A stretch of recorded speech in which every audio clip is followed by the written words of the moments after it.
Hello, hello, hello, everyone. How are you on this fine Wednesday? Once again, I am here with Chase, aka XX Poro Slayer 69XX. I Hello. still cannot say your name as good as you. What do you mean? It's just XX Pro Slayer 69XX. There's just something about when you say it, it just rolls off the tongue. Exactly. How are you doing today, my good friend? I am great. We got a nice new patch to play on, new Udyr. I'm so excited. I don't know if he's... I'm actually going to ask in chat right now if Udyr is enabled. Because I remember I got bamboozled by a Master Yi hover last time. No Udyr this week, sadly. Yeah. But still a lot of exciting things going on with this patch. And some excited news in the standings that we have. Last week, we unfortunately could not stream the games due to unavailability. And 404 Brain Not Found took their first loss. So they are no longer undefeated, but we will have to see how they can do at bouncing back against one pole this week. So I think this is going to be an exciting match, and we don't want to see hyper carries apparently with Kog'Maw and Victor banned away, but honestly, this is looking like kind of meta bans here. Yeah, I think the meta will be a lot more interesting this week because in Pro Meta you saw a lot of like Zeri Yuumi, and the Yuumi's been nerfed, the Zeri's been nerfed, but Sivir did not get nerfed. You're going to see her on the ban table here still. And of course you like a Kalista ban coming in, Darius ban, some early aggression. Draven notably got nerfed on this patch as well, so that's one of the other early impressive marksmen up. It'll be interesting to see what they go with here for their marksman picks. Still no Shen for If No Fun FF, not getting that one trick today. I would be terrified if he ever got it. Shen's so impressive in competitive play. This man's praised to have actually played in solo queue, so you know it's going to be good if he plays a bit competitive. Ooh, a Mumu for a first pick. Now, the interesting thing about this is we can't just assume this is jungle like a lot of people would have. He's actually been seeing a lot more play support recently since he got his, I believe it was like some Q mana lowered and also a CC buff on his ultimate. Yeah, he's been coming back in. It's pretty good. He was originally seen as like an answer to Zeri because his passive would reduce each instance of Zeri's damage under Q. But definitely still good as a support even with the Zeri nerfs. Now, I am interested to see how this Zac pick goes. Name Redacted has kind of been spamming this pick recently. He's played about 4 games in the past couple days alone with a 67% win rate. And I think Zac is actually pretty strong right now on this patch, just because of what he brings to teams. You know, he has that huge gank potential, and we actually see the Swain takeaway too. So already kind of a good answer to what if you're picking an Amumu, you're expecting from the enemy team. Amumu, the only thing he does is go in, to where Swain and Zac love to go on people who go in. Yeah, if they draft more short-range characters from 404 Brain Not Found, this could be dangerous, especially in the mid lane if you have to get close to the minion wave, you can't really play at range. Zac ganks are oppressive, it makes your lane miserable. And then we see another short-range pick in the Mordekaiser here. That'll just go into a Swain meat grinder here later, probably. Yeah. Honestly, when Swain gets going, I'm not even sure if Mordekaiser can 1v1 him in the Death Realm with just how much healing that Swain can do in close quarters. If Mord's able to pull him to the Death Realm so he can't drain like a whole team, the healing on Swain isn't that big. I think Mordekaiser might be able to win that still. So I do like the Mordekaiser in that sense. It might be an interesting answer into it. If the Zac is coming in as well, he can Mortal the Zac engage. It could be a good answer to a lot of stuff here. Ooh, and Misfortune. So I really think this is an Amumu support now, actually. One of my favorite bot lanes from Worlds last year, Curse of the Bullet Time is what they called it. Yeah. And it's an amazing wombo. I actually love the Renata Glask pick here, though, before Phase 2. Renata is just so oppressive to play these engage supports into, because you try to go in, she just handshakes you, pushes you away, says no, and kind of counters everything you were trying to do.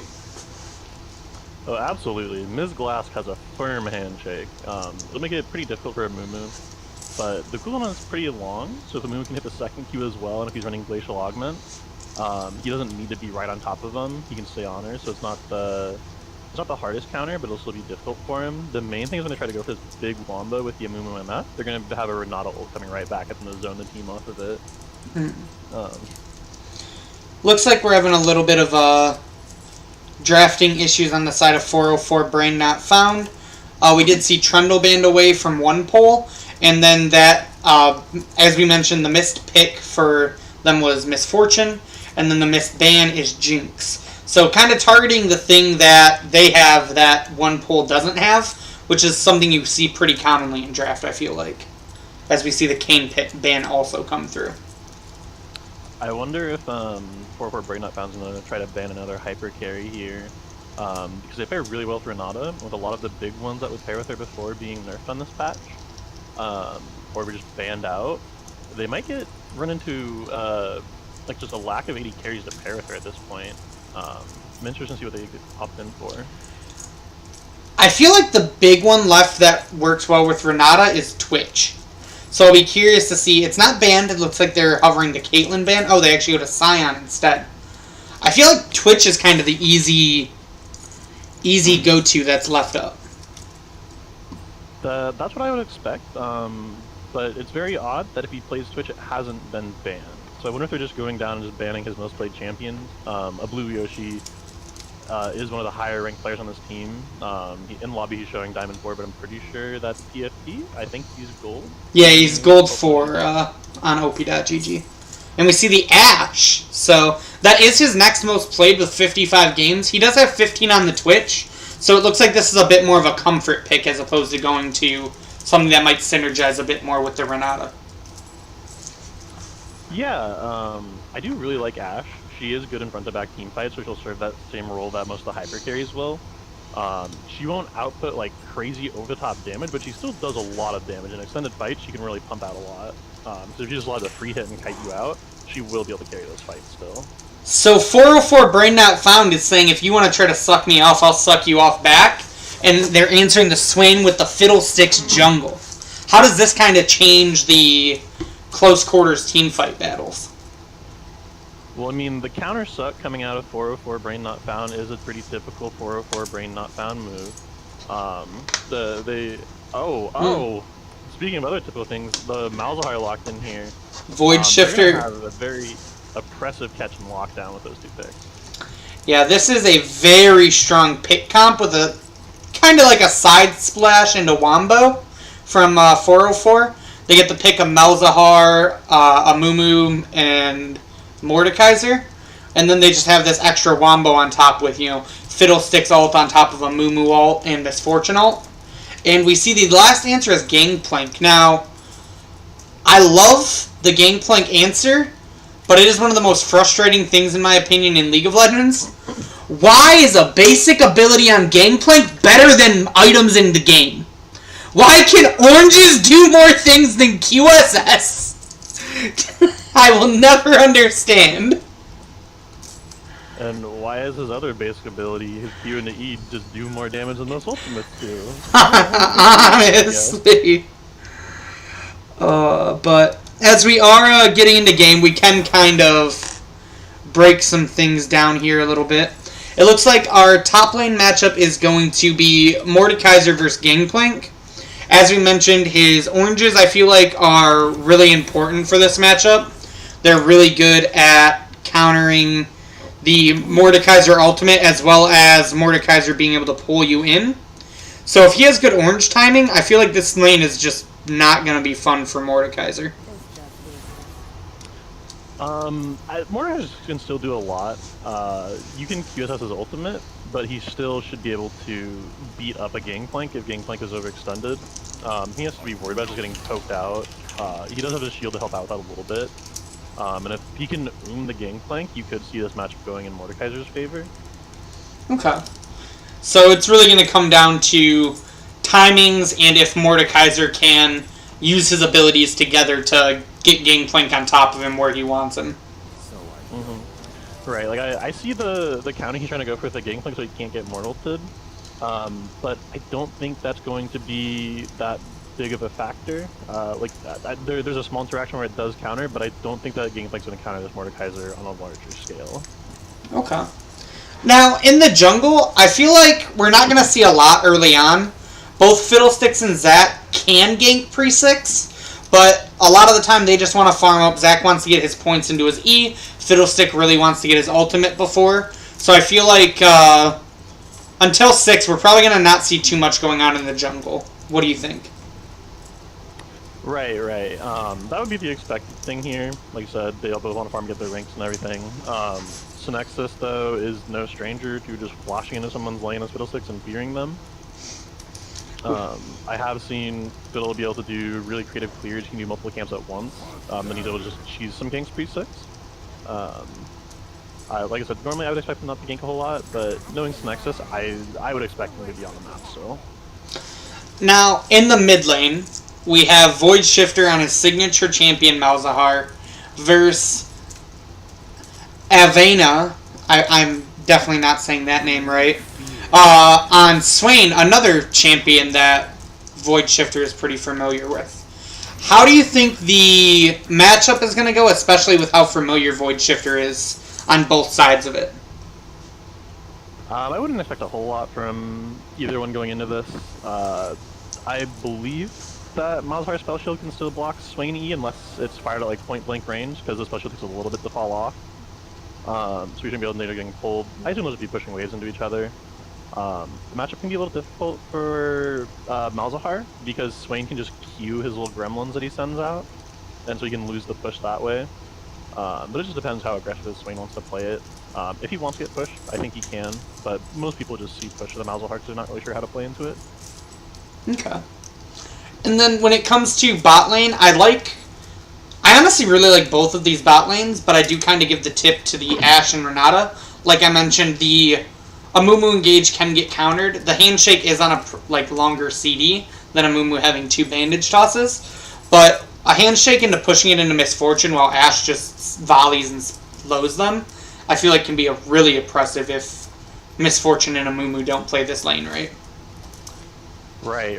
The Misfortune, I'm a little less worried about. She's longer range. She has her move speed to keep her out of danger. This Amumu, though, if he's ever caught out of position, he has no way to get away from them. And he'll be in a ton of danger. He's going to get slowed into handshake, into another slow. He's not getting out of the overextend. And knowing T-Bry, he's a little crazy. We might see that at some point. Just the nature of a double range lane from the Ashe Renata. You'll see them probably pushing in here, even with the Misfortune poke. But once they hit 6, it could turn this lane pretty drastically. Because like, there is an insane wombo from 404 Brain Not Found coming out at level 6 on this team. Absolutely. And that's kind of just what their team is looking for. Like, honestly, every ultimate on the side of 404 Brain Not Found is a huge ability. But honestly, the same can kind of be said about One Pull. But I do feel like I like their comp a little bit more with how it plays into 404 Brain Not Found. You know, the Gangplank being able to negate some of the CC, Swain being able to just abuse the short range, as well as Ashe and Renata being able to disengage any engage that might come from the side of them. So I think this is one of the first times that I would have to say I think I like the draft of One Pull more than I like the draft of 404 Brain Not Found. They have a lot of good interaction in their draft, but the other thing is that their draft is pretty hard to pull off. If it comes down to just ARAM 5v5, I would still favor 404 Brain Not Found. But if it gets into like messier skirmishes, like dropping like Zac engaging from Plaga War with a Gangplank ult and an Ashe ult on your head, I think that the pull team will be able to find a lot more picks. Okay. So if the game leans towards more of a 5v5, push it down a lane style, that's where you favor 404. But if it gets a little sloppy and it tends to lean into more of like a pick style of game where people are getting caught out due to mispositioning, that's when you favor One Pull. Yeah, if 404 starts disrespecting them, there's so many tools for one pull to catch them out. Like I said, lane-wise, I'm not too worried about them taking over the game. Rank isn't everything, but it is just this team is lower ranked than 404 Brain Not Found on average. Like I said, the Gangplank pick, there's a lot of skill interactions that he has to perform to pull this pick off. And generally, I don't trust Gangplanks unless they're like Diamond Plus. Even then, it's just like, I don't usually like seeing a Gangplank on my team in solo queue. Like I said, if he's confident and his team's confident in it, it can do a lot for your team. We will definitely have to keep our eye out and see as we're about to load into game. I'll be curious to see what runes and summoners are up, because I know the new flavor in ADC land is Ghost, and I'm not sure. I feel like I could see Ashe taking it, but I don't really see Misfortune taking Ghost. So I'm curious to see what summoners look like this game. Yeah, Misfortune already has like Ghost built into her kit pretty much with her W move speed passive, and her team fighting, like, she's gonna sit there and ult. She's not moving. She's more of a stand and deliver kind of champion. On Ashe, though, I would love to see this Ashe take it. She didn't this game, but one of the things you see really common in Ashe is she'll go Inspiration Secondary so you can get approach velocity. And I love playing Ashe. I refer to it as walking the dog. You just have more move speed whenever you auto them, and you can kite in and out and away from them, and they just can't get away from you. I love it so much. I would have loved to see Ghost, but there's a ton of CC, so they may not have had a choice and just had to go cleanse this game. Oh boy, we got the Black Summoner's Rift bug. Man. Oh, me too. Thanks, Riot. I'm glad you fixed spectator mode. Yay! But, I know if you like mess with it, it'll eventually fix. So I'm just... there we go. Can I reconnect? You can, but also if you just kind of fidget with it, it will fix. Like, I'm actually already back up. So mine is still broken. While we wait for Chase to get fixed, we can sit here and talk about some runes and summoners that we see. Looks like we're seeing a 5-point pinged out on the side of 404 Brain Not Found. And we have Ignite on Mordekaiser, so he's not going to have that team play, but they're actually equal on TPs because Void Shifter took TP again. Oh, and we're seeing a 5-man invade right now, but Misfortune susses it out. And they're actually able to get the ward on one pull's red buff. How is has yours came back yet? I'm still broken. Oh no. I tried disconnecting and realized that it will not let me back in the lobby, so I'm trying to spectate Kevin now, see if that works. Here, I can always go live for you in Discord too. Yeah, I may need that. Okay. I'm back in. What time are you at? I am at 112, 113, 114, 115. And we're about to get some action here as Mordekaiser and they seem to have gotten caught out trying to take the red buff. And we might see if no Fun FF goes down for first blood at 130. This is horrible. Ashe actually flashes. Might have the Synexus has nowhere to go. That is a second kill over to a blue Yoshi at 1-0-1. This is a travesty for 404 Brain Not Found. They got snuffed out on the invade. One of the really cool things I'm back in, by the way, I like seeing was the Zac started his Q, so we could have CC for the multiple targets there. You usually see Zac starting W just for his clear. But it was huge in that invade.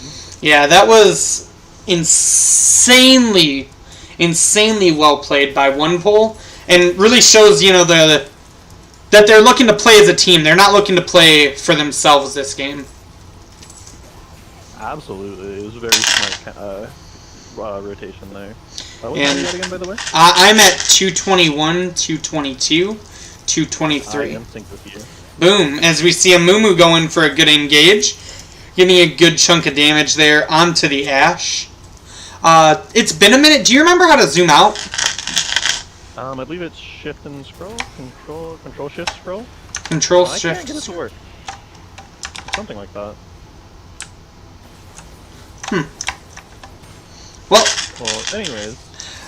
Yeah. So we have the Ignite on Mordekaiser into the TP from GP, Except we also have the TP on Void Shifter into the Ghost from Avania. So how do you feel like this is going to change the lanes?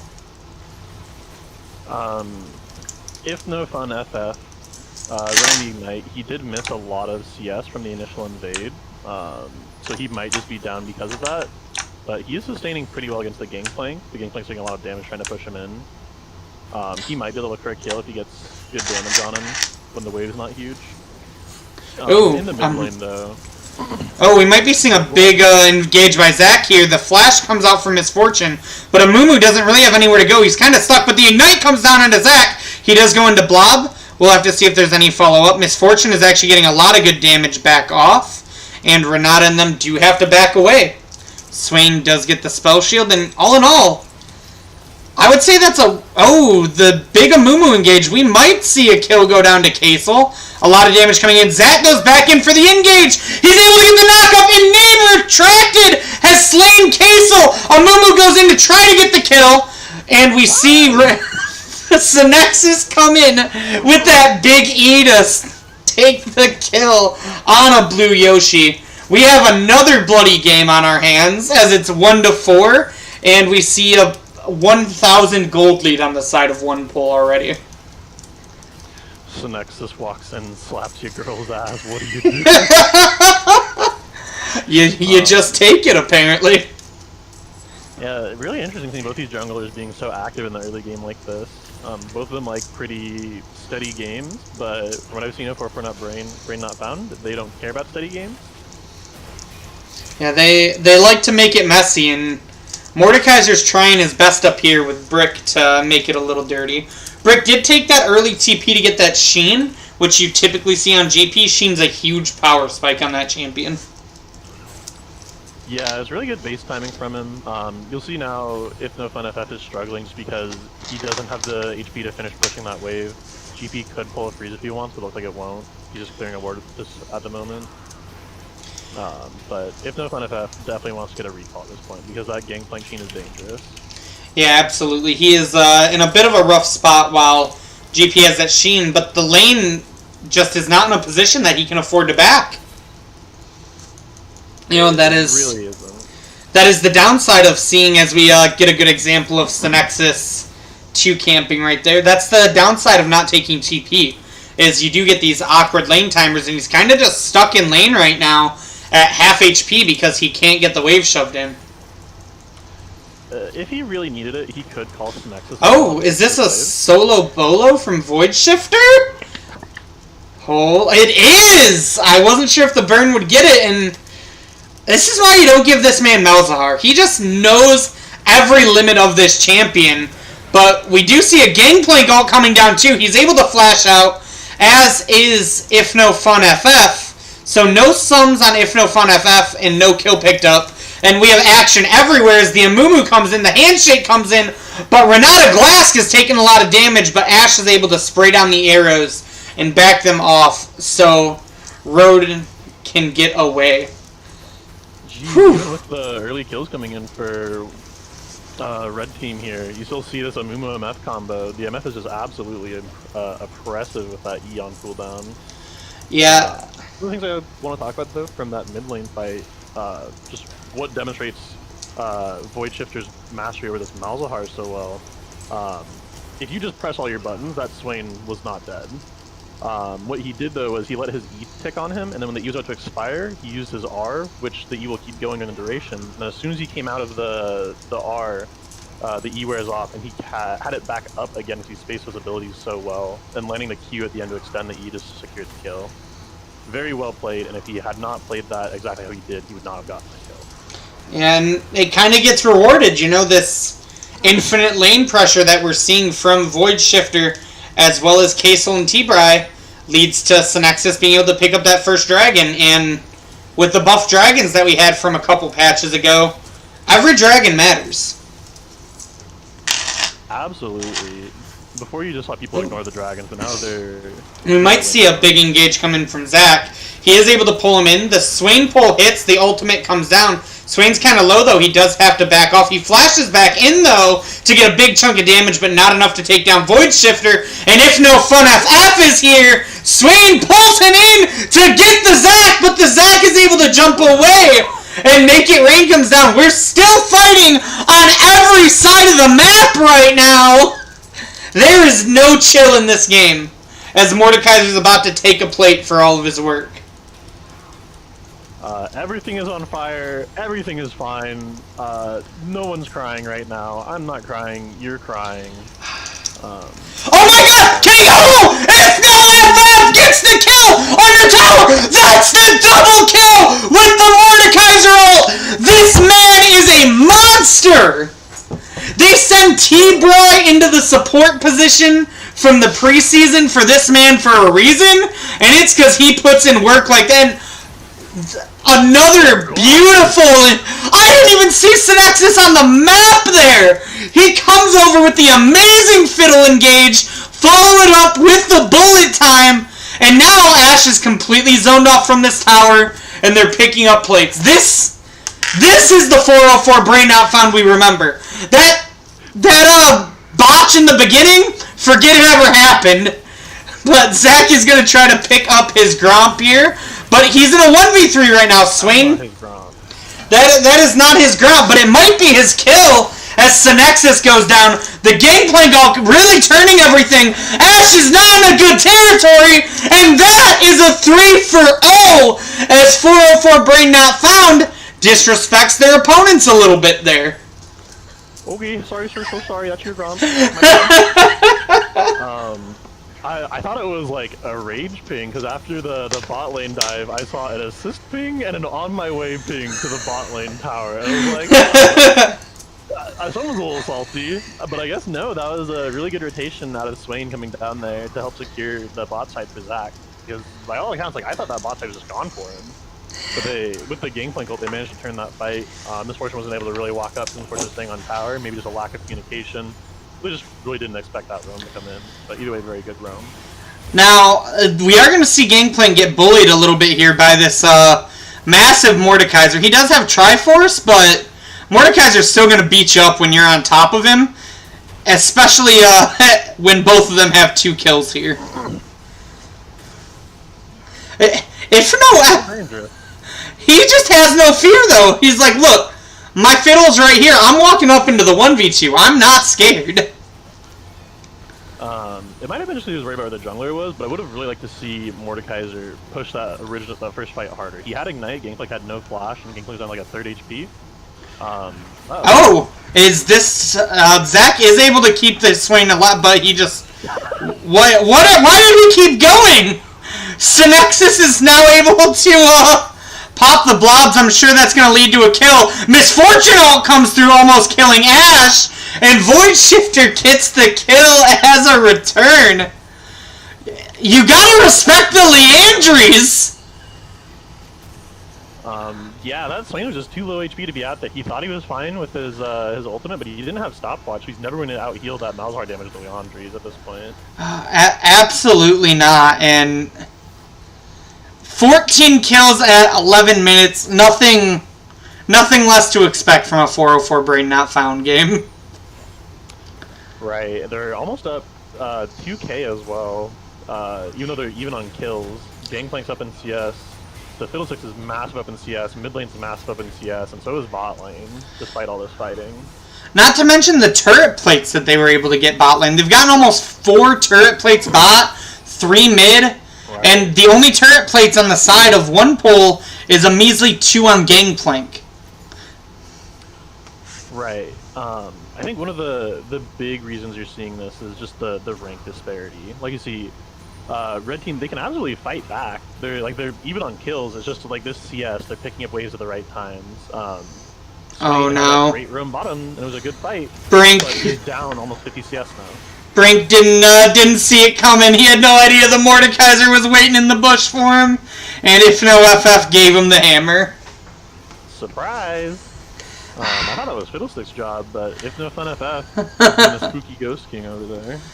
He had an axe to grind with him, and he had to shred it. Thanks, Dad. You're welcome. Now, interesting, as we see the dragon get taken, so we'll hold this point for a minute. We'll see if anything happens here. They don't really have a good angle here. Zac does go in, but it's already down. Renata Glass comes out. Amumu hits a big 3-man ulti to follow up with the Fiddlestick engage. The Misfortune ult does not quite hit the mark, but Zac does not have anywhere to go. The Malzahar ult is going to keep Swain down. He flashes away. Void Shifter flashes to follow, and Mordekaiser says, "Thank you very much. I will take my 300 gold." That was so funny, seeing Void Shifter flash to get that Eon, and Mordekaiser just sits there, doesn't even stop farming the wave, claps him out, takes the kill. That's tag, Synexus, bud? You're, that's not your side of the map! Busy. Name a more iconic duo, Synexus and dying near that grump. Yeah, unfortunately he was waiting on his bot lane to get that wave push into the dive, they just weren't quite quick enough. The Ashe realized, wait, this is just a Fiddlestick. A bunch of arrows and I can put them in him and then he'll die. Scarecrows are, scared of arrows. True. You know who isn't though? Amumu. One of the things I talked about with Zeri being nerfed in this patch, she was seen a lot with Amumu because Amumu's passive will negate damage on each instance of her Q's damage. Ashe's Q when it's stacked up does a similar thing, where each of those instances are separate. That's why she can proc Black Cleaver almost instantly with it. With the Amumu passive, it should be reducing a lot of damage on Ashe's Q as well. Okay, that's good to know. I didn't realize that Ashe worked that way, but that's actually super interesting to know. So like the Amumu pick, even though it was the first pick, still is getting a lot of value in this game for him. Right. It's a huge combo with the MF, like you said, and it's a very good tank into the Ashe because of the way her DPS is done. Also, if you want to zoom out, I figured it out. It's Control-Shift-Z. Control-Shift-Z. Oh, okay. Thank you. You're welcome. Was the Gangplank ult just to try to steal Rift Herald there, or...? I didn't quite see it. I was messing around with my camera. Fair enough, fair enough. Oh. That was beautiful by If No Fun FF, but... Kaysel is kind of getting bullied here, but look, the reinforcements are coming! T-Bry, he lands it, so the Sad Mummy comes in, Kaysel doesn't even need to ult, he's just gonna blast him, and Malzahar ults for good measure, and yet again, we see Void Shifter get a kill stolen. Mordekaiser ult comes through, he's in the 1v1 with Zac. I don't think Zac wants that, he's trapped in there, and If No Fun FF comes out to the 2v1, and he's tried his best, but he is not able to take down Swain and Gangplank while that Swain ult is sucking. But what is about to go down is this tier 2 tower in the bot lane. Yeah, unfortunately, he must have hit his head when he was in the Death Realm, If No Fun FF, as soon as he came out. Speaking of hitting his head, Swain, oh my god, the perfectly timed stopwatch by Synexus to follow up T-Bry, and Misfortune does not make it rain, but brings down the pain onto Swain. It was a very good catch there. Nice Dr. Seuss rhyme as well. Look, we're trying our best out here. Just like 404 Brain Not Found always brings it when they're on camera. Maybe they have a camera buff. Maybe that's what it is. True, they gotta perform when they're being watched. And perform they are. We have seen a lot of big picks, and we're seeing a lot of big items come through now as we see the Rylai's Crystal Scepter coming through as second item on Void Shifter. One thing I did want to ask you about that I didn't get the chance to was the Liandry's on Fiddle. I feel like typically you'll see something like the Hextech. What's the reasoning for the Liandry's this game, you think? If he can get a big 5-man ult, he can proc the Liandry's on each member of the team. Swain and Zac will have a lot of HP for the HP burn. Because typically, like it's one of the big damage options for 5v5 team fights. The other one you consider is Night Harvester, because it can just apply its big damage onto every 5. But I think he's just reading that there's a lot of HP stacking on the side of red team, and the Liandry's will burn very effectively into that. And now, Oh, speaking of getting caught out, we almost see Ash get caught out there, but Malzahar does not quite have the damage to take her out alone. Okay, they're still going. Yeah, we're still seeing a little fight. Zac goes in, but he doesn't have anything to follow him up, so he's just going to go into some bloblets. Swain's going to ult. The Gangplank ult comes down, but Synexus is able to take down the kill. And Kaysel is actually getting chunked out pretty hard here, and we might see the fight turn around here. Swain is just draining for so much. Miss Fortune wasn't able to get anything down. Can If No Fun FF take this out? Void Shifter picks up a double kill from across the map. I don't even understand how that works for Malzahar. But, and now we see a blue Yoshi kind of just caught out. And the raid boss, If No Fun FF, and what the fuck happened? The fight looked so good. Wild game of engaging and re-engaging. One of the things that might have saved the fight for 404 Brain Not Found was when Mordekaiser went in, he ulted, and Swain no longer had anyone to proc his ultimate off. He lost it for the back end of the fight, ended up dying. Very funny seeing Brink0215 walking up, queuing Synexus, saying thanks for the gold. Name redacted. This is a 3v1, so you might actually be able to take him down there. If No Fun FF, having a little too much fun there, I would say. Too many gamers for him to take on at the moment. A few. Oh, he's going for blue. No. He wanted to get to Dragon. Yeah, sure. Oh, the Fiddlesticks wanted to come to Dragon, though. And Void Shifter is picking up yet another double kill. The shutdown goes over onto Miss Fortune. Curse of the Sad Mummy comes out, and a lot of damage is still coming in with that CC. Swain is staying alive for long, but can he live through the Leandries as Brink comes through to play Protector? The Gangplank ult hits Void Shifter, but no one else. And now Brink, we'll see how well he can play this. The Amumu Bandage Toss comes through, kind of just zoning away for the team. He hits him with the Soraka Sipping Coco. T-Bry is cold-blooded. The barrels come through, but so does the toss. And If No Fun FF says, "You're not messing with my team. Get back over here, boy. I'm going to give you my guitar solo." And the other dragon, for the third time, goes over to 404 Brain Not Found as the 6,000 gold lead is now taken into effect. God, that fight felt like it went on forever. It really did. I wish it had gone on a little bit longer, even if Brink had been a little bit more patient. He kind of just like threw his Gangplank ult willy-nilly. But he could have waited for them to go to Dragon, because everyone's going to go over to that Dragon. You can start poking them with barrels, and then he gets a bigger ultimate, bigger value, instead of just trying to blind fire into the bush and whiffing. Yeah, I think the ult in the bush was him being worried that they were there, and he wanted to figure out like how he needed to path.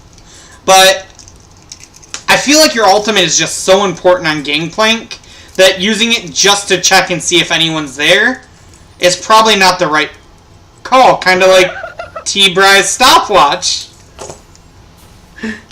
Reminiscent of the Team Liquid game where they accidentally stopwatched 2 times. I think someone blew their stopwatch randomly. So that was actually talked about. The reason, or no, that was C9, where Vulcan was doing it to stop Silas ultimate. Not that game. Sven was doing it with Stop Silas Ultimate. There was another game where Team Liquid, CoreJJ blew his stopwatch on accident. Or CoreJJ blew his stopwatch for no reason, he should have been dead. And then I think Whippo or someone accidentally stopwatched. Oh, you know what? I remember the game now, yeah. What we are going to see is a replay of this 1v1, and I think this is actually Brink flavored as the Hex Drinker comes over. We did it, boys! We 1v1'd If No Fun FF! That was insanely close. Yeah, it was. Oh, it's a good thing Gangplank always keeps his vitamin C on him. Being quiet, because the next was going to ult through that wall. It looks like he showed some restraint this time. It is Void Shifter just gonna be able to take this tower? Like, Yeah, Swain can't walk in here. What's he doing? Get out of there, scram! Void Shifter saying, "Look, you are not my man," and just walks away from him. He doesn't even care. Oh. I do like the itemization coming out of Brink as well that allowed him to 1v1 that Mordekaiser. The second item, Maw, with the Triforce, is a pretty big 2-item spike for just the 1v1 there, which allowed him to take that kill, even though Case No Fun FF was huge, 7 kills up. Just barely wins that though, because Maw is an extremely strong item. Yeah, I actually like the itemization coming from everyone on one pull. You see a lot of magic resist. Swain is actually going into a Fawn, and you see Ashe going into a Wit's End. Really respecting the fact that 404 Brain Not Found is super magic heavy, and these items might be able to turn the game for them. Yeah, that was the one part of the draft I forgot to talk about. Brink, how do you feel about your 1v1 again? Nice barrels, but it's not enough. Oh, but T-Bry comes in and says, "You're not getting away this time." The Ashe Arrow comes in, and Ain't No Fun FF still gets the kill. Synexus, fearing up Renata Glass, gives her the suck down. Amumu comes in, Zac hops away. We see the Misfortune come over the top to pick up that kill, and I smell a Baron right about now. You're right, it smells like Baron. This should go over pretty easily. Zac might look for a steal. He is Zac, but he doesn't have Smite. He actually only used it, I guess. So I don't think we have a steal coming in. He's still coming over, though. He, he's just checking it out. And he hops right out. He's like, nope, this is not my house. It's okay, he didn't need those Krugs anyway. He's decided he's going to take his Krugs now after he just looked at the Baron for a while with no Smite. He's like the guy that like wants to go get like McDonald's. He checks his wallet. There's nothing in there, and then he's like, "Oh man, guess I gotta go home." We've got McDonald's at home. Oh, I hope no one has McDonald's at home. I feel like that's one of the things that does not heat up well. Oh god, yeah. Old fast food burger, soggy chicken nuggets, soggy fries. Yummy, yummy. What is about to be yummy is this potential Cloud Soul in the stomachs of 404, but Renata Glass get a big old piece of axe, and Swain has to run away. The Gangplank ult helps him disengage, but how are you going to play this Dragon Fight 4v5? Zac steal. He has to steal his soul here. You see him looking for it, but they're doing a good job at just keeping him away. The Ashe Arrow was actually going to try for it, but it is picked up by Void Shifter. Wait. Right. Unfortunately, he had no vision. There's just a I'm so not used to Void Shifter taking TP. I'm like, how did he get here? And the oranges comes through, but the burn is so strong on Void Shifter that he still goes down. They don't care. They're diving the tier 2 tower. And this is looking like it might be the final push of the game for 404 Brain Not Found. We see the curse of the bullet time! The interaction comes through, and it wipes out one pull to take down what will be the Nexus, I have to assume here. That was massive. Huge, like max range on all 3 targets of Mumu Ultimate. Had to use his flash for it, but just managed to get them all perfect. Void Shifter showing up for the family photo, family finish at the end. You know, I'll trade my flash for Nexus any day of the week. Nah, you gotta save it for next game, that's what Double taught me. Ooh, true, true, true. Now, I want to talk about someone that we have not gotten to talk a lot on stream, because they've kind of been a bit more of a silent player for this team. But I want to talk about Void Shifter. He put in work that game on the Malzahar. He got a signature champion, and he's shown why you cannot give him Malzahar. I can't wait for another league where Kevin is never allowed to play Malzahar. Just insanely good on the champion. He knows literally every limit, I feel like, on that champion. No doubt. He knows his combos. He plays it very well. He gets cryo on it. He gets hits. Pretty much just perfect. And the champion is so it's so obscure. Most people don't know the counters to it or how to play around it. Like multiple times a game, you see people just walking up to him and dying. So, on that note, what do you think Just Need One Pull should do here? How do they counter it? Do they just ban it? Do they play something that answers it? What do you think they're going to do getting ready for the second draft? Looking at their bans, they ban the Shen, probably going to keep that. They ban Sivir. If they go blue side, they probably don't have to ban Sivir. They ban Victor. Honestly, I'd rather play against Void Shifter's Victor than his Malzahar any day of the week. They probably learned that lesson, probably ban it. Maybe even ban the Victor. But I think there's scarier picks than the Victor. The Victor's a known quantity, you know you're going to get. Most people know how to play around it. It's strong. But I don't think it's ban-worthy anymore. Okay. Victor's one of those champions where if he's balanced around pro play, and if he's not meta, even in pro play, I wouldn't usually recommend picking him. A lot of teams just fall back to him as a comfort pick, though, because he just has reliable scaling and damage. And I'm so far seeing a salty run back, it looks like. Are we in draft? We are in draft. Do you need the spec link? It was posted, but you might not have been in lobby yet. I do. Let me get that over to you. There you go. It should be in the Discord. Okay.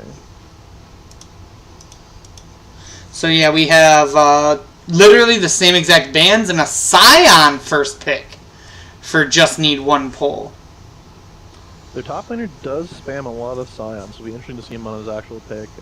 He navigated the game plan pretty well. He was kiting around his barrels pretty well. 404 says if it's not broken, though, don't fix it, and they lock in the Mordekaiser again. I would imagine that to be a pretty good matchup for the Mordekaiser.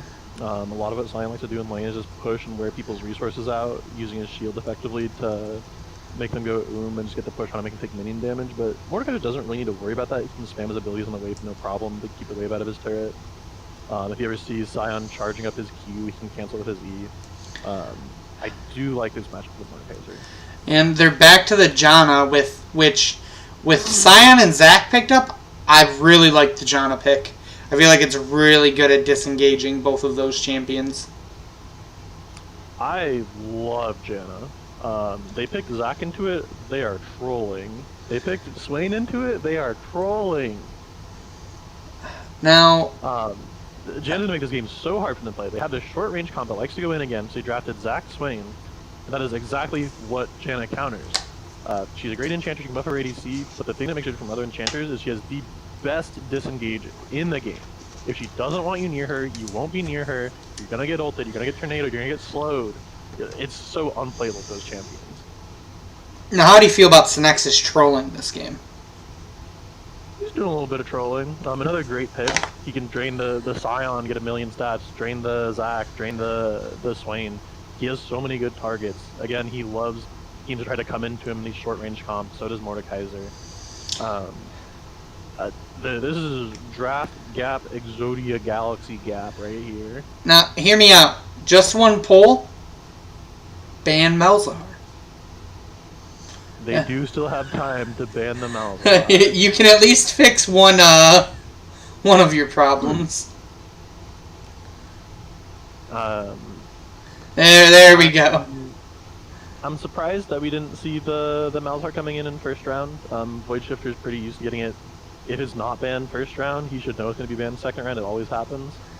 But they did get a really, really solid composition chance into the draft coming out of Just Need One Pull. They took their preferred top counter. They have the Janna counter. They have the Trundle counter. And they actually ban away the I'm sure Misfortune they're happy this with game. Interesting. They also banned Vayne. I'm not really sure why, because they're not crazy tanky. And I don't think the ADC player for Just Need One Pull played a ton of Vayne. I don't remember seeing The it. ADC pool has kind of just been slaughtered. They really are. It's really Oh. odd seeing them ban Sivir on blue side as well. And we see a Jinx and the Ashe get through too, so still some powerful ADC picks too. Yeah, Jinx doesn't see like the kind of priority she used to, but paired with a Janna and this huge front line for her to just sit around and free fire, it's still pretty big. Plus, she's that's also a takeaway. Really good at shredding tanks. Until she gets her Lord Dom, she can struggle a little bit. She might optimize it early in this game though. Yeah, I would expect to see its second item. You know, kind of like the slow damage build where you go IE into... Oh, what was the mispick? Renata again. So this is kind of just a salty run back, just with a different top laner for just need one pull.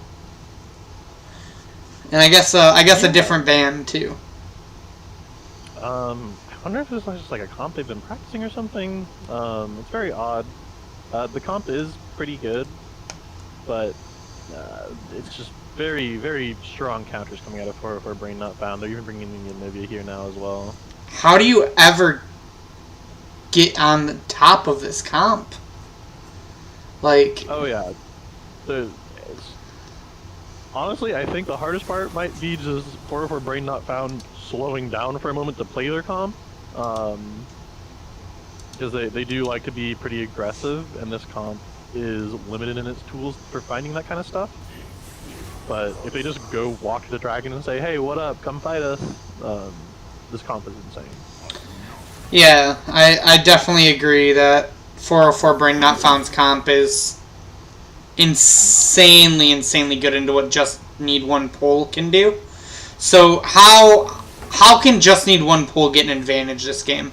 How can they rally back, get this win, make it a 1-1 from where they are? A lot of it will fall down to some of their individual matchups, trying to get ahead with the Zac, try to move the pace of the game forward. But he might be getting evaded by Trundle, so it'll be a little dangerous. Again, they have Zac Ashe. They're really good at picks. But if they try to go into a 5v5, it'll be pretty dangerous for him. Okay. So, since a lot of it does sound like it's on getting a lead in the laning phase, even though the draft is similar for Just Need One Pull, we do actually have very different lanes, so we can go ahead and talk about that for a little bit. I don't like the side of Sion Mordekaiser for Sion. I liked it for GP, but Mordekaiser just shreds tanks with his passive. Right. Until he gets online and has his Riftmaker, he might struggle a little bit into the Sion, especially if Sion can get pushed on him, which is what Sion loves to do. But he has a lot of tools to fight this Sion, and even if the Sion does win the early lane, I think with the other Mythic, it's going to start going towards the Mordekaiser for sure. Mm-hmm. Now, in the jungle matchup, I'm expecting the same from Zac, but I'm expecting Trundle to be looking for these early ganks, looking for these early invades. He is not a Farmtail 6 jungler. He wants to get in there and get in there early. Oh yeah, this is almost... I don't know how Zac is supposed to play into Trundle, because anytime he tries to use his E, he should be getting pillared from a million miles away and knocked out of it. Even if he tries to E in from Frog in the later team fights, he should be able to get pillared out of that, depending on like how comfortable Snexus is on this Trundle pick. And even if Snexus can't, they have a Janna back there. There's no way that Zac is getting into a team fight. Yeah, Zac is going to have a rough time. Mid lane, I feel like it's actually just like a pretty similar laning phase. Like, I feel like not much changes between the Anivia and the Malzahar pick for this lane. Early laning, Swain will probably have push. The Anivia can't really push early on. But what we'll see different in this lane from the Malzahar lane was a lot of times when Malzahar was trying to fight Swain, you saw Swain queuing through the Voidlings, and he was losing a lot of DPS. He was so far ahead by that time, it didn't really matter, he was still killing this lane anyway. But with the Anivia, she should have no problem getting pushed into Swain post 6. The Swain can try to pull her out of her Glacial Shroud, her R, to interrupt it with his E. But as long as Void Shifter does not get hit by that, he shouldn't have any problem in this lane. Okay. And then in the bot lane, we kind of have a similar, not matchup to last game, but similar bot lanes where I feel like both these bot lanes aren't super aggressive and they're kind of just looking to scale into team fights. I'd like to see a lot more aggression out of the Ashe Renata side of this matchup. They have a lot of tools to fight with. The Jinx wants to scale up. The Ashe is ready to fight from level 1 on. And with the Janna Renata matchup, it's a bit of a wash. They're both going to shield their AD carry, add a little bit of range damage as well. Like I said, the Ashe is the main determining factor, with the Renata able to give her that speed up to chase people, put the slows on. Like I said, they do have some tools to win this 2v2 that 4-4 Brain Pound doesn't have. Their main is looking to scale up. Yeah, I definitely agree. And the scary thing is I don't want to get into a scaling battle with a Jinx. She is terrifying as she gets items, especially once she's able to, like you mentioned earlier, finish LDR. It's going to be so hard for just need one pull to be able to withstand the damage that she's going to output. Yeah, absolutely. Once they get into these 5v5 team fights, the Jinx without so much AoE. If she is struggling to get the initial kill and get through the front line, she may not have the best time. There were some changes a while back that shifted her spikes more towards mid-game. So if they aren't able, if for some reason they get into mid-game and they aren't ahead, she might have a rough time getting to her whole fantasy of AoEing down the whole team and getting those resets. Like I said, if she's ahead of the game, she has her LBR, she's going to start shredding through them. And once the Zac goes in, gets taken down, Jinx resets, it's just a firing gallery at that point. Now, the other thing for us to talk about here is this Sion. What do you think the odds are of him going, like, actual tank Sion, or going for the boss special and going for this lethality Sion? Well, let's see. He has been playing it recently. That's a tank. I'm looking at his matches right now. That's a tank. That's lethality. That's lethality. He plays both. And when he does go tank, he does go Hullbreaker, though. Okay. So either way, we're probably going to see some split pushing out of him. If he wants to go lethality, he has the tanks on his team to make it work. It would be interesting, because they're going to have trouble getting into this fight initially. Once Jinx gets her reset, she's going to start popping off. But if she pops off and tries to run into a zombie Sion who Prowler's claws onto her, she could just get slapped. So it'll be interesting to see who resets harder, you know? Exactly, and how are you going to reset if Sion one-shots you from a bush with Q? Because, it does some insane damage. So I'm interested to see. I'm not going to hold my breath that it's lethality since this is Fives play, but I'll be interested if it is. I'll be interested to see. It would be very funny. Honestly, with how their first game went, I'd say to hell with it. Build lethality, go off King. He did take Grasp, though, so it's not looking hot for us. And hey, we did not have a bug this time. Let's go! I can see the video game. That's my favorite part of the video game. 10 seconds, 11, 12, 13. Right. Boom. And we're timed up perfectly. Let's go. This is going to be a banger of a game. So, as we did talk about for a minute about Summoners and Runes with Sion, we do see the Ignite again on If No Fun FF, the TP again on Void Shifter. So we're on 1-1 on TPs. We have the Exhaust on Ashe this time, though. What are your thoughts on that? But we might have to hold off. Is this just an... Oh! It's actually a flash for a flash there. I think I like that for the side of 404 Brain Not Found. There's a lot of thoughts on if you should invade in fives. Honestly, I'd say just go for it. Most teams aren't super prepared for it. Whoever takes the initiative usually comes out on top. You can analyze and say, oh, this team has stronger level 1, this team doesn't.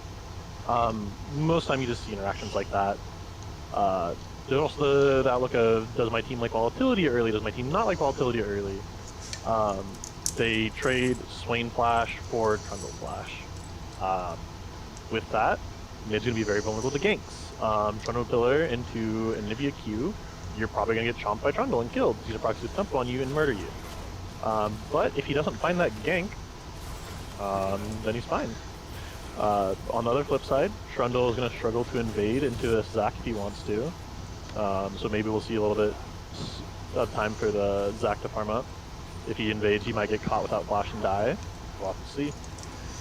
Yeah, we will have to keep our eye on and seeing what the Flash for Flash does this game. Right now, not a whole lot going on early game, and I don't super expect there to be. So, we see Trundle pathing up. What do you think this means for the Trundle? I just have to comment on this Mortal Kombat we watched for a second. They both kept dodging in and out of the bushes and canceled like 3 autos on each other because of the vision. But yeah, it looks like Trundle just going to full clear, probably matching the Zac full clear. Is going a little bit faster at this point. That's a good tornado by Janna. Very nice tornado. And we are kind of seeing a bit of a gap again in CS top lane here, as the Mordekaiser is kind of able to just bully him off. But we might be seeing an early gank by Zac. He 3-camped and is looking bot side, so... Oh. Maybe the read was that Trundle was top, they might have had a ward. Oh. Not again! Case? Oh, but, remember that flash and, if it would matter? Yep, exactly what you talked about. First blood to Synexus. Like I said, that's why I don't like trading my flash as a laner for a jungler's flash. Oh. Oh? Well, the Ignite comes down on Brink, but the trade's kind of even. Oh, and Zac comes in. Can he get Void Shifter? He has egg. He has egg. This man's trolling. No, Synexus is trolling. We talked about this. And right. Synexus is 2-0 while trolling. That's gotta feel bad.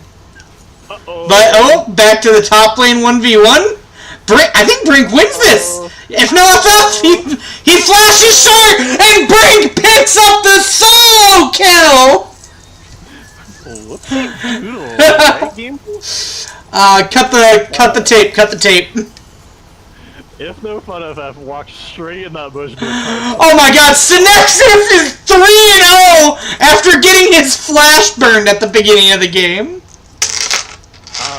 What you do see here though is Sonic gets to crash this wave, so with a zombie pass, so honestly not that bad for me, just gonna TP back. Synexus, flashless, Rio, huge, gamer. I was thinking he might have to go Chem Tank this game, but nah, I'm a 3-0 Trundle, I'm going Divine Sunder. He absolutely goes Sunder Bussy. This man has lethal tempo, no shot he goes Chem Tank. Oh man. This is a thick boy. This is the Synexus special, honestly. He is just passing extremely well, being in the right place at the right time, visiting his lanes as needed. I do want to comment on some of the stuff Name Redact has done though. You saw him come into bot lane for that early gank after Renata handshake, but he's level 3, forgot he doesn't have range yet, slams into the wall, goes mid lane for some reason to try to stop the push. 1v2 into an Anivia with egg. Questionable. Yeah, he, I think he was like, oh, I have my blobs, it's fine, but not thinking, oh, Anivia has egg. It'll be fine for her, but we might see, if no Fun FF, get abused a little bit here. And are they going to hand it to Brink? They do. Renata taking a lot of damage, so is Ashe here. And an auto attack from Anivia. Be terrified. Oh no. Oh no, do you hear that? That's the sign of Synexus. He's hungry. He's coming to take a bite out of Ashe. And a bite he will get. Apparently Renata will solo kill Janna while I was watching that. And Zac comes in, gets the pull on Void Shifter. The root comes in. He doesn't have anywhere to go. He's an egg, and I don't think he's going to live from this. There's no way he's... Oh my god, he flash... Oh! The flash came back up! Oh my god, the Trundle Pillar! Void Shifter, I nearly lose! But Synexus, he's a big boy. He eats a swing. Zack, you better run. And oh, here comes Lethal Tempo. And the double kill. 6-0 at 6.5 minutes on Trundle. How does he do it? That is insane. 6-0 at 6 minutes. First dragon. It's a Synexus gap again. What can we say? If No Fun FF is trying to put the training weights on him for top lane at 0-2, but Synexus is just running away with this game. This is insane. What do you do against this Trundle at this point? Cry. Like, I don't think they have the tools to stop this man. But, oh, that was a really good cancel by If No Fun FF. He actually comes out ahead on that trade after the Scion ult. Kind of wild. I'm also very sad that we have a 2-in-1 Scion and he's going tank. It's probably the correct call, but I was really hoping for the lethality of this game. Oh boy. Ignite does not tickle. Again, FF walks up, drops the Ignite, says, "What are you gonna do about it?" And Scion goes, "Oh no. Oh no, Renata. Oh no, Miss Glask. You may be the boss, but Synexus is a god." So anyways, 7-minute godlike. Going on. Oh, he has a recall for his Rift Herald. 8 minutes Rift Herald, o'clock, Trundle on the way. He has an 8-minute Divine Sunder! And Mark Treads! So, a lot of the gold is concentrated on Trundle. If they can get vision in the river, try to track this Trundle, his gank paths are pretty obvious, see which side of the map he's on. If he's on your side of the map, honestly, just hide your kids, hide your wife. Synexus is coming for you. Renata is taking a lot of damage from these rockets, too. Great trade on them. They were busy trying to defend their tower. Oh, but the tornado placement by T-Bry. Very nice on the tornado. Oh man, I just feel so bad. T-Bry, he lost his kill per minute. No. Ooh, a good pull by Zack, and but there's a problem, Mud. Here comes Synexus. He's coming for you. He wants to take a bite. Synexus is hungry. It's about dinner time, and Swain is on the menu. Swain just ghosted away as soon as he with his ult on. He said, "Nope, I gotta go." But Synexus said, "Nah." Oh, it's a little late. It's 9.5, not at 8. You know, you had to take a pit stop, get Void Shifter a kill. Honestly, this game is looking a little doomed. A lot of the kills are still on Synexus, so maybe there's something they can do away from him. But it's just... Oh, speaking of which, you know he's at Rift Herald, so you come bot lane. Oh, but the Janasek to push Zack away. The Ashe is raining down, the exhaust comes down to tank up the damage, and the rockets are flying. Oh, Zack, he goes into blob form, but I think they're able to just kite this out. Jinx is actually going to pour in some damage. Kaysel fighting with no fear. Can he get the reset? Oh my god, he got the reset. And he's going back in. He's turning, he's going back in. The rockets are flying onto Jinx. But Jinx is able to, or Ashe is able to get out with the shield there. And, T-Bry says he wants some Scion. He does have to back off from the tower. The Ignite might take down If No Fun FF. Not the cleanest dive, but when you have a Divine Sunder at 10 minutes, you're allowed to be a little messy. Wait, he's going back in? Oh, no. Synexus! Oh, he's fine. Oh my god! And they still go get him! They're spending so much time trying to tower dive this. Zack is coming in for the jump! Oh my god! The Ashe ult! Or the Jinx ult! The Jinx ult got in, they couldn't get the reset with Renata, so Jinx got her reset, which allowed her to kill Renata! That's crazy. I thought the Jinx ult missed. I guess she was just in Renata. Yeah, she was just in Renata W. Oh, this Zac. Yeah. This Zac is not having a good time. He really isn't, but it looks like... Oh, but, Swain might have a good time. Ooh, good sidestep. And, sacrifice the ADC, exactly what you're supposed to do. But T-Bry picks up the kill on Zac. They're not even gonna get a kill down here. T-Bry balled out of control right there. T-Bry taking a book out of Synexis's and saying, look, I can solo you as Janna. Oh no. Oh no. Dodged everything. It's worse. Oh no. Oh, good flash by Renata and Ashe to get out there, but Swain's like, I'm gonna go home, guys. Trundle graciously spares them instead of diving them 1v2 because there's easier prey behind them. And he's going for the full big dick build. He's going for a Titanic Hydra second item. T-Bry's not messing around. I'm predicting Snexus' build after the Titanic Hydra will be Infinity Edge. Infinity Edge into Death Cap. Hell yeah. Really let him know. He's got a... Oh no! Void Shifter! He might go into egg here! He does go into egg. Can Cyan get the egg in time? He's trying though. He thinks he can. He thinks he can. But Anivia's out of egg now. He might be able to still pick up this kill, but the stun under tower and the flash with the shield! That was the most wild 1v1 I've ever seen! Little too hype, maybe? From who though is the question? From Void Shifter. He could have walked out, just gave him the homie flash for free there at the end. Of course, it's easy to forget that he has a shield still. Maybe if Cyan had used his shield, he could have killed Anivia earlier, though. Ooh, Swain with the pull on the T-Bry here, but he gets knocked up, and Jinx says, hey, that's my support, you leave her alone. Good to defend your friend, you know?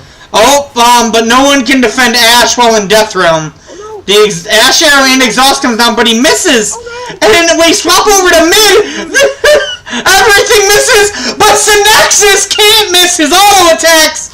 He's on a rampage, and Renata Glass gets the bailout to save a blue Yoshi's life. That is tragic. But, no fun FF oh, having a hard time hitting him.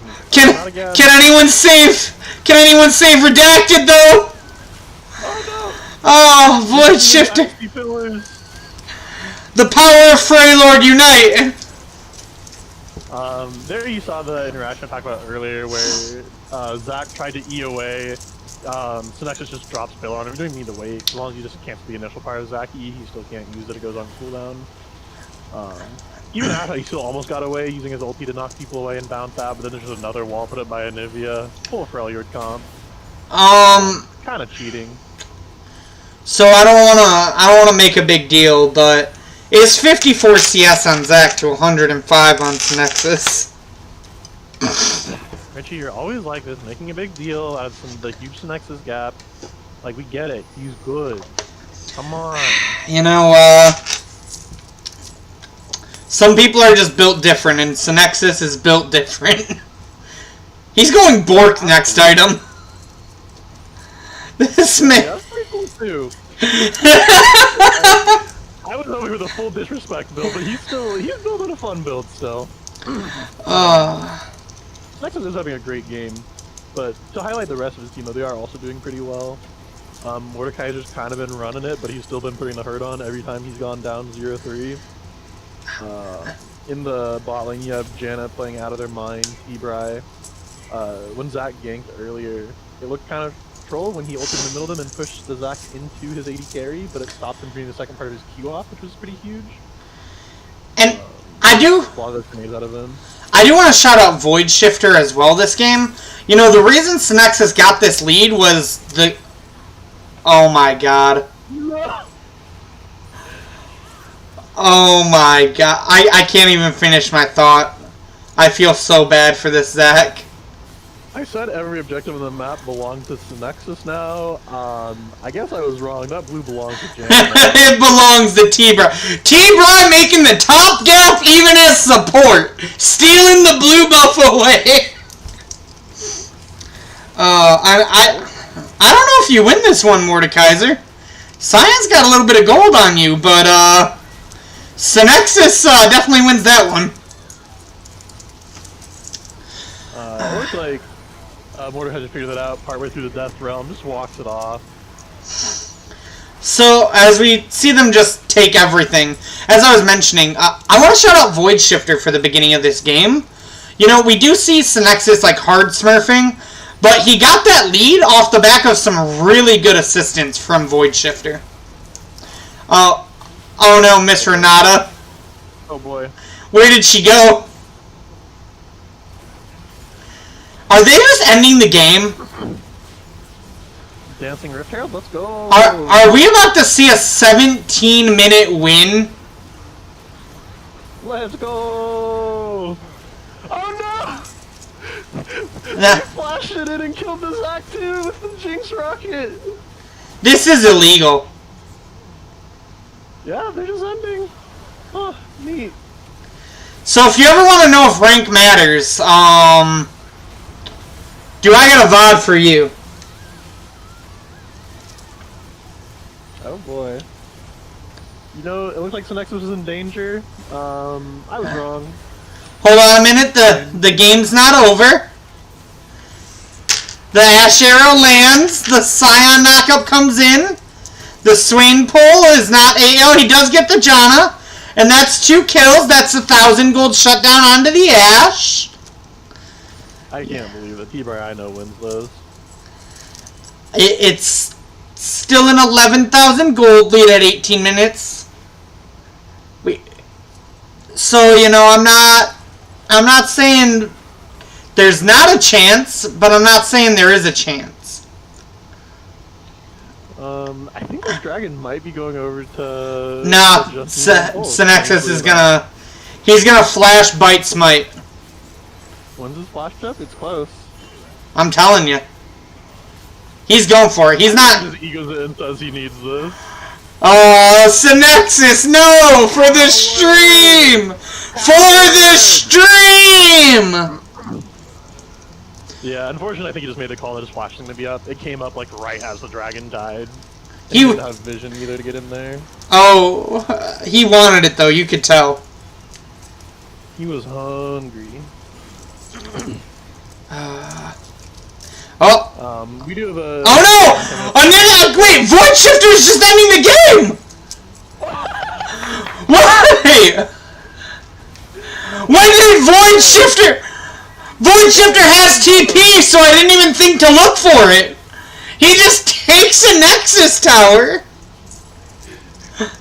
Calm down, guys. There's a Baron in 30 seconds. You can just walk in as 5 and end the game. You don't need to keep backdooring. Wait, T-Bry has Bork. Wait for T-Bry. Wait for T-Bry.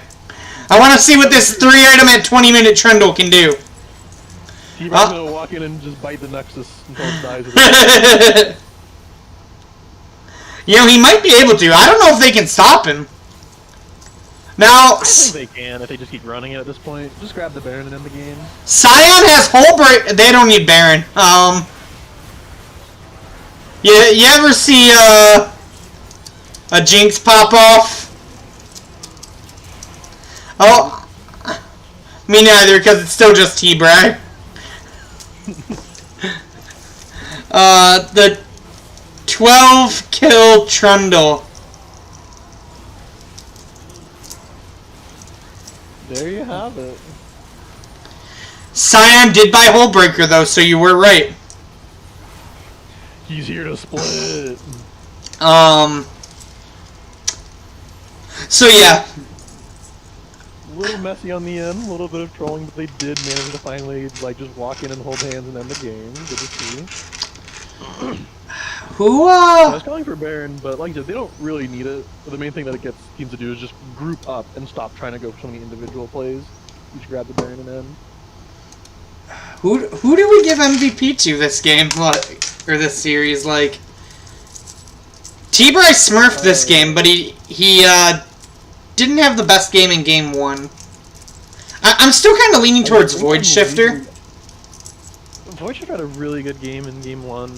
He performed well in game 2 here, helping set up the kills that got Nexus snowballing.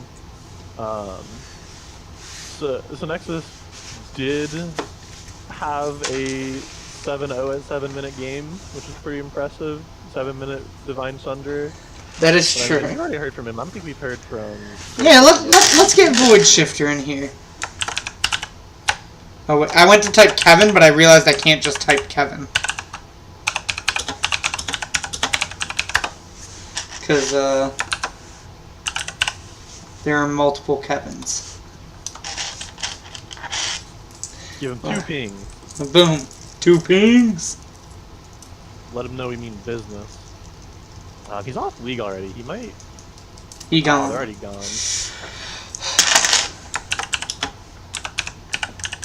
We'll let them pick who they send. Okay, fair enough, fair enough.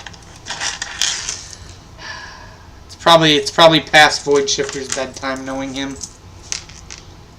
It is. It's like a little earlier than most other leagues that we played in, so he might be around still, but he does turn in pretty early. He's camera shy. That must be what it is. True.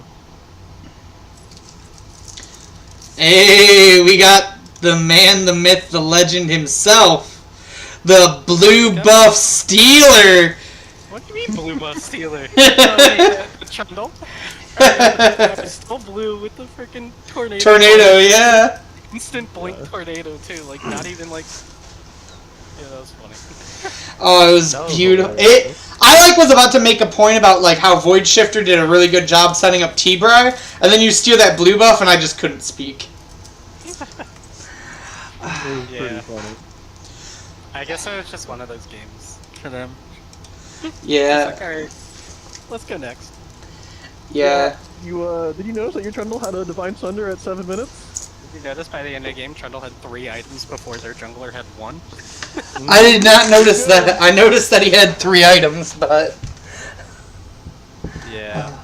They picked I was Scion, expecting- Zac, Swain early. It was like, alright, I guess somebody's You're- gonna Trundle and just...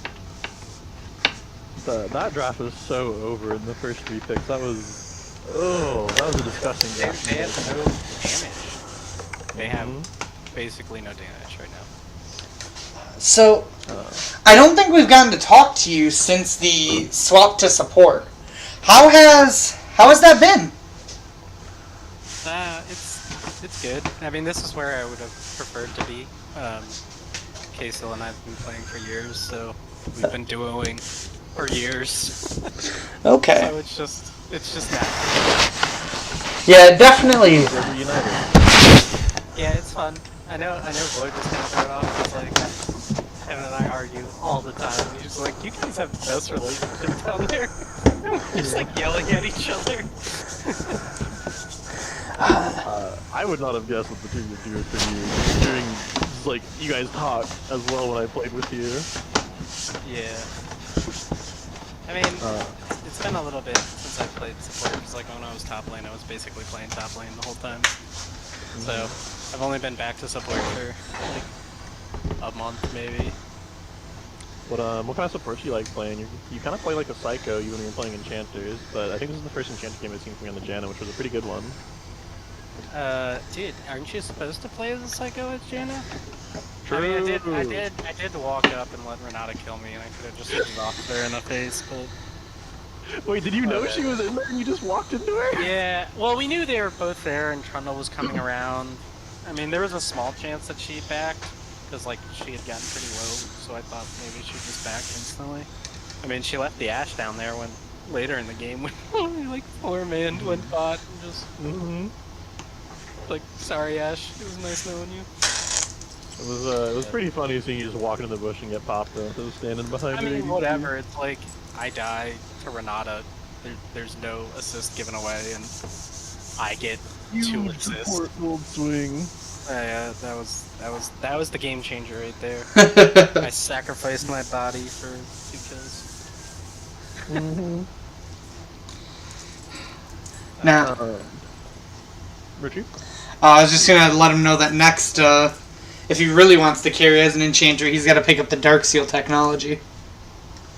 True, I mean, it's my favorite. I've got some carry picks that I would like to pick, but I don't know if I ever will.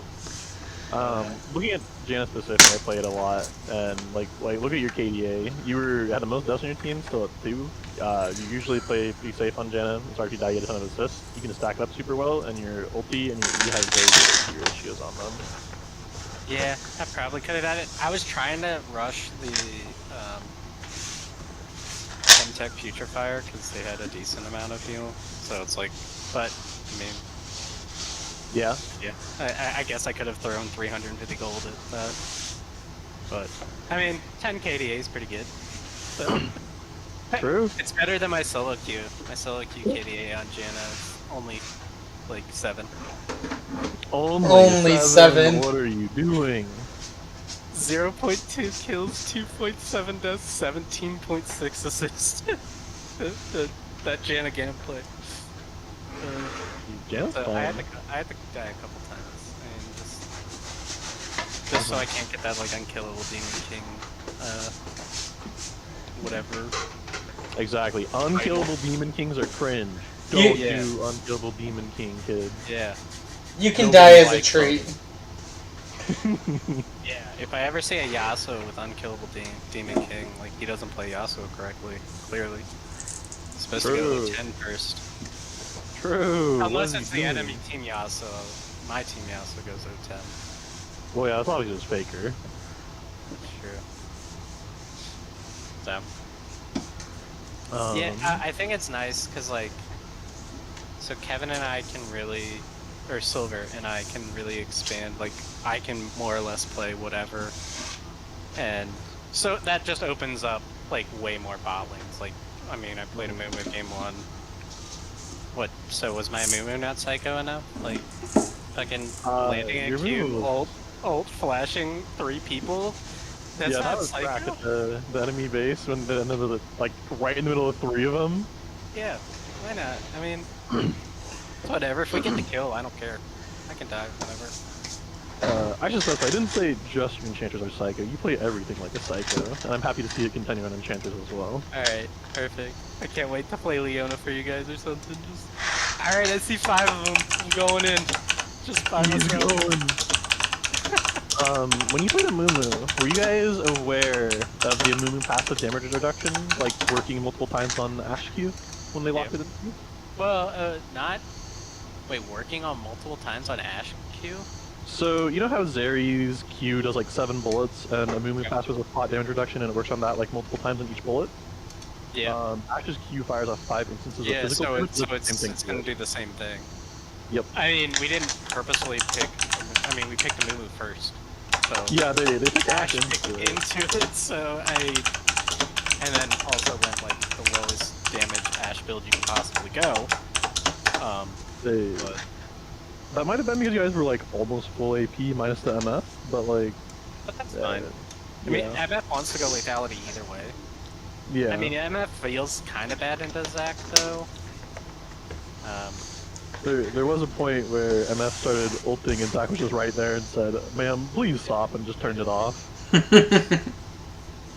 It's whatever. I mean, we had plenty of damage from other roles, so I wasn't really worried about it. Like, even if MF gets only like 4 or 5 waves of her ult off, it's probably be fine. I mean, we're just it better definitely than was. them, so. We're just better. Big words, but your record in this league has probably earned it, so... Well, if you guys streamed last week, you would have saw a loss. I don't know if you heard. I heard you tied on a Traffic lot game. but going in a tie.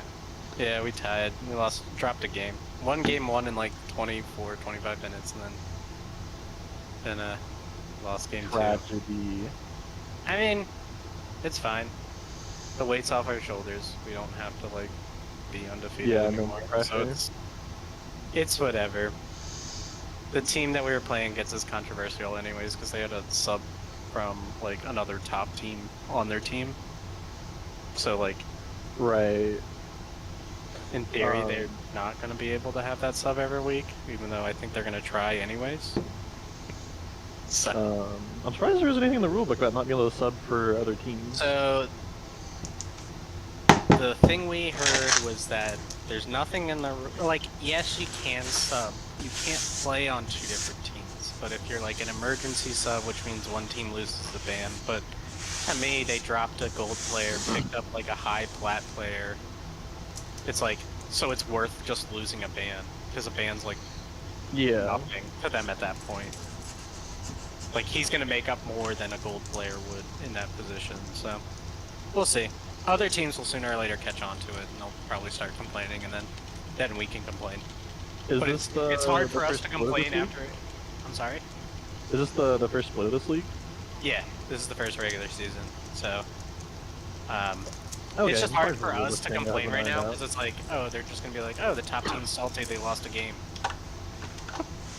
I mean, Or it's like, yeah, but it's also like that is in the rulebook for everything I've ever played in. correct. I mean, the way I look at it is like, I understand it's like emergency sub, and I think the issue is this league doesn't have a good pool sub to pull from. There's like no good subs. Then again, you can make the argument, well, that team's not trying to find somebody, so it's like if they're not even trying to find somebody to replace that, then what the hell? Oh, But I guess.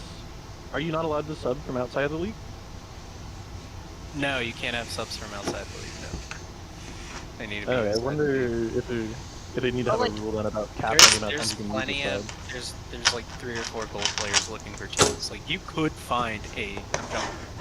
Now Yeah. their mid laner doesn't want the jungler, or like a bad jungler, so True. I mean, it is what it is. That's a rule that can have to be ironed out. Maybe they put a cap on how many times you can use a sub per yeah, season. because like before to you me have it's to like, find a oh, if permanent roster spot. if you e-sub more than half the games in a season, like for a team, you're basically on that team, which means that Yeah. now you're on 2 teams, which you definitely can't do. You can't be on 2 rosters. So it will get ironed out. It's whatever. Or both those teams will play each other in the first round of playoffs or something. So it's like, all right, well, one of you two is gonna get knocked out. So And then the other one just gets that player. That's how that works, right? yeah, like the guy that he's e-subbing, the team that he's e-subbing for, with him as an e-sub's probably better than his regular team.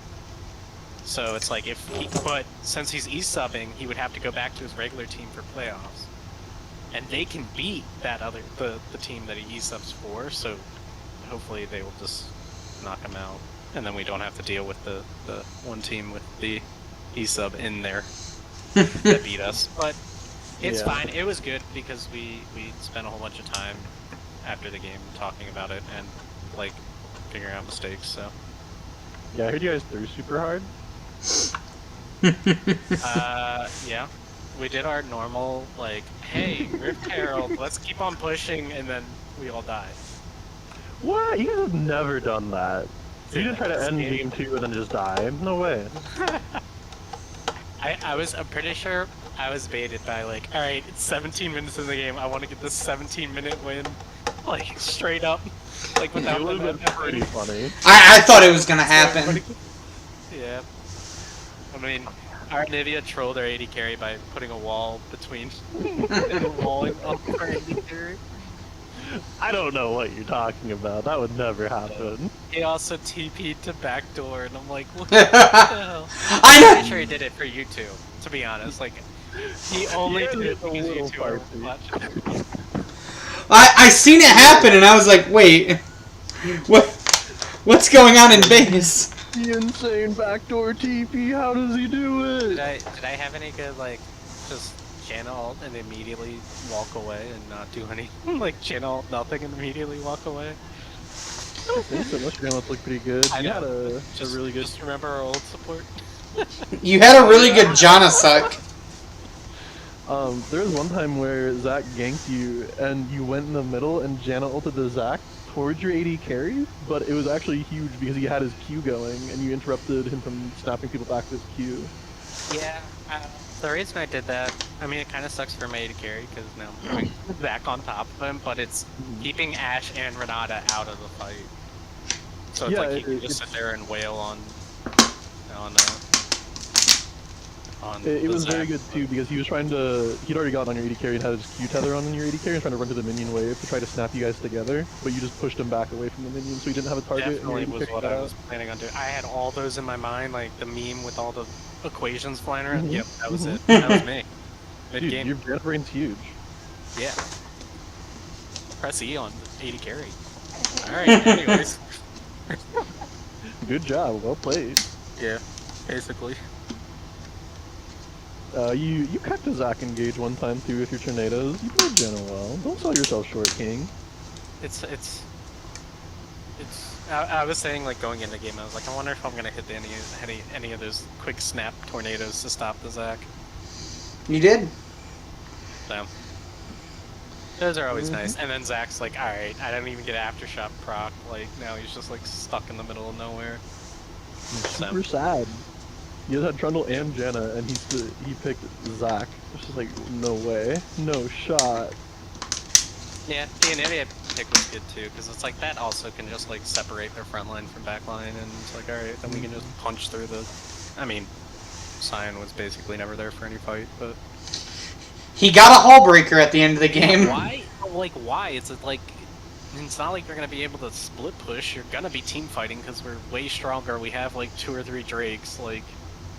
It's not like you can ever fight into you either. You guys have Janna, Anivia, Trundle. That's true. He's negative value if he ever walks into that fight against Trundle. That's... yeah. I mean, but then it's like... yes, it's negative value, but... I guess it's like, he could be another tank, so he can't... Trundle can't ult both Zac and Sion, so it's like... If it's just Zac, then it's like, alright, we ult Zac, and now Zac just instantly dies, and it's like, now you don't even have a front line, and we have a super fed Trundle. These are wild allegations. You know, honestly, I think what T-Bright should have, or, sorry, not T-Bright, Synexa should have done is bought an Infinity Edge and a Death Cap. And obviously I know better, so, you know. It's just on Trundle support, like, we shouldn't have given it to him. I was wondering that at first. I was like, what are the odds this just goes? If they nerf his pillar cooldown again, maybe it's the Imperial Mandate Trundle support. Oh god. With like Misfortune? That would be great. Misfortune with just Misfortune all... They can't move, because I could just Trundle pillar them like into it. And That would be so funny. And Imperial Mandate will work well with the Misfortune, yeah. yeah, the Misfortune-y. Do you guys have any plans to play Misfortune Ashe bot lane? I saw that Ashe Draven's pretty good. I mean, as long as it's not into a Poppy. Yeah. No, I'm just joking. What was it? No, it was Ashe Callista. I was like, there's a... Sven played 2 Ashe games. I think it was... Yeah, it was Ashe, Draven and Ashe Misfortune. Callista and Ashe... And Ashe Draven. They lost the Draven game though. Ashe just fed her ass off. No, Silver is not a Callista enjoyer or player, so... You can pair it with other things. It pairs very well with Jhin and pairs well with Misfortune, because you both I don't know if play Lloyd would actually let me play Ashe, to be honest. He doesn't let me play Bard or Lux. It's kind of unfortunate. He is a bit of a big stinky poo head like that. None of this is known. Yeah, like, I'm waiting for the game where we'll duo. He'll play AD carry. I'm just picking Bard. Like, whatever. I played was it a scrim or something with them? I think I was playing with Tomahawk, and the enemy team picked Draven, and Tomahawk played a lot of Jhin. And so like I just told them like, oh, I'm picking Ashe here, and like they didn't believe me at first when I picked the Ashe support, and we just dumpstered this Draven because it's so hard for Draven to play into that. And like Tomahawk was like, oh my god, like this is actually really good. I'm like, I told you, this is an actual combo. I wasn't just pulling something out my ass here, I swear. I mean, it's the same thing as like Morgana pool. It's just easy. Jhin can proc W. Draven, I mean, is telegraphed where he's walking because you know where his axes are. Well, the bonus for Jhin with Ashe that was like blowing Tomahawk's mind, like he plays a lot of Jhin, is like it's almost impossible to miss the W at that point because whereas like Morgana pool won't slow, but it can just proc it for him. Yeah. But I mean, I don't know. I'm torn because like now that we're in like the top division, like there's only 3 teams that we're probably like, all right, these teams are pretty bad. We could probably play whatever into them. So maybe in one of those games I can play Ash or Yard. You just sit here and explain how it's You're not a actually. believer. I get it. I am a believer. I would love to play Ash. Then again, I would love to play Senna, but I don't know if I'm gonna get to. True. I actually rather play Senna than Ash. The price on Senna has gone down a bit since the nerfs, though. Unfortunately. It's Yeah, a shame. it's unfortunate. I think that's gonna be my solo queue pick because I'm sick and tired of playing Janna with Monkey 80 carries. It feels so bad. It just, yeah. I'm just like, alright, well, this game's over because this guy's gonna go kill himself, and I can't even save him because he just wants to kill himself. But whatever. It happens. It happens. Yep. I'm thinking of playing Senna until I get high enough elo that Janna becomes actually a really good pick because the 80 carries aren't as brain dead. No, I promise you, it's never gonna happen. That's The true. secret is you just go find someone else on your team and stop following ready carries around. I mean, that's fine because like our jungler and top, our jungler and mid are already fighting before the game even started for some reason. Yep. Perfect. Yeah, that's when you just dodge. Yeah. The last time I played Janna with a Monkey 80 carry, I dodged literally the game beforehand, so I'm like, I can't dodge 2 in a row, can I? Oh god. We had... That's when you stopped playing for the day if you had to use your dodge already. That's true, I probably should have. Should have just played some A-rooms. Good call. Whatever. Well, I don't have any questions left. I don't know about you, Richie. Nah, I think that about sums it up. Anything you want to say to the stream before we call it a night, T-Brag? Yeah, they should stop banning Shen.